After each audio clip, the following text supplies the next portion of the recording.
Isang napaka-promising na boxing career na inaalagaan ng mga Russian na kung saan in his amateur boxing career nagkaroon ito ng total 205 fights, 180 dito ay kanyang naipanalo, kaya matibay itong si Anton Sulupov bago pa sumabak sa professional boxing. Naisali pa nito sa kanyang resume sa amateur boxing career ang nooy papausbong pa lang at future boxing superstar ng mga Puerto Rican na si Miguel Angel Cotto sa kanilang 1998 Junior Boxing Championship.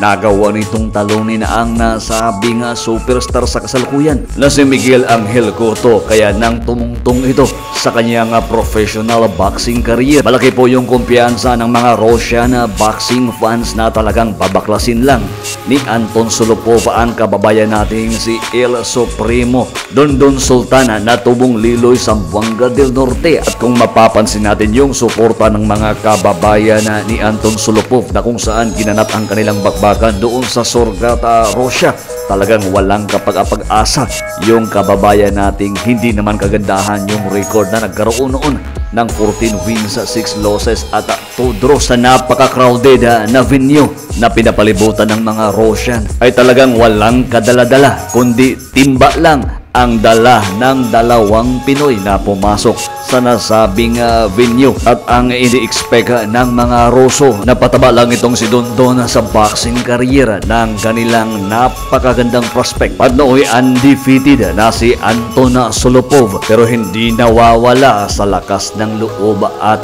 tibay pa din at motivation ni Dondon Sultan na kakayanin niya ang napakalaking balakid at challenge ng isang undefeated na si Sulupov. Pero sa nasabing laban, nagulat po ang buong nakapanood sa nasabing arena kung paano binaklas ni Dondon ang nasabing Ruso. Ngunit bago tayo magpatuloy, kung ngayon ka lang napadpad dito sa ating channel, please palike at subscribe, pasuporta naman sa ating channel.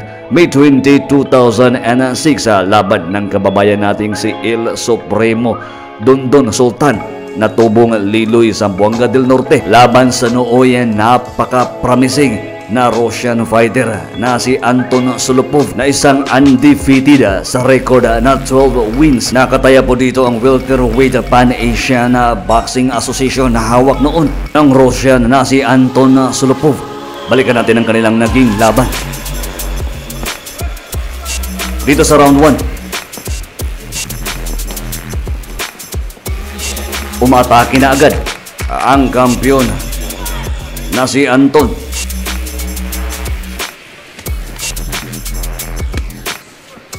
Pero napakalakas na right hook ang pinakawalan at kumonekta, at dito sa kombinasyon ni Dondon pinatumba po agad ni Sultan ang nasabing Russian fighter. At dito tinigil agad ng referee ang nasabing laban. Napaka-impresibo po ang nagawa ng kababayan natin. Napakalaking upset po ang nagawa ni Dondon sa nasabing Russian fighter doon pa mismo sa kanilang baluarte sa Surgata, Russia. Natahimik po yung pamilya ng nasabing Russian fighter. At halos di makapaniwala yung mga nakapanood. Paano nga ba ni Dondon dinomina at tinapos agad sa loob ng ilang segundo lang sa very early first round ng kanilang laban? Sa nasabing bakbakan, kung mapapansin po natin, is tumama po yung napakalakas na straight right ni Dondon at sinundan pa ito ng mga kombinasyon. At dito isa bumulagta na po ang kanilang pinagmamalaking napaka-promising na Russian fighter na si Anton Sulupov. Napakagandang upset at panalo ng kababayan nating si Dondon El Supremo Sultan. At dito nakuha ni Sultan ang welterweight Pan-Asia Boxing Association belt.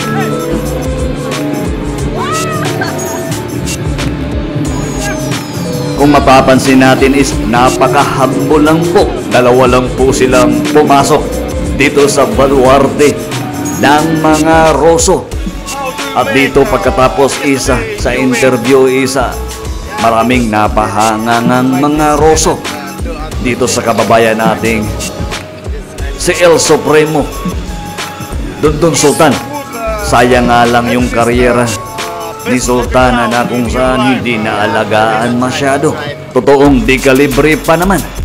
Hanggang dito lang muna ang hatid ng Sports Feast PH. Sa di pa nakapag-like at subscribe sa ating channel, please pasuporta naman. Hanggang sa muli, maraming salamat po.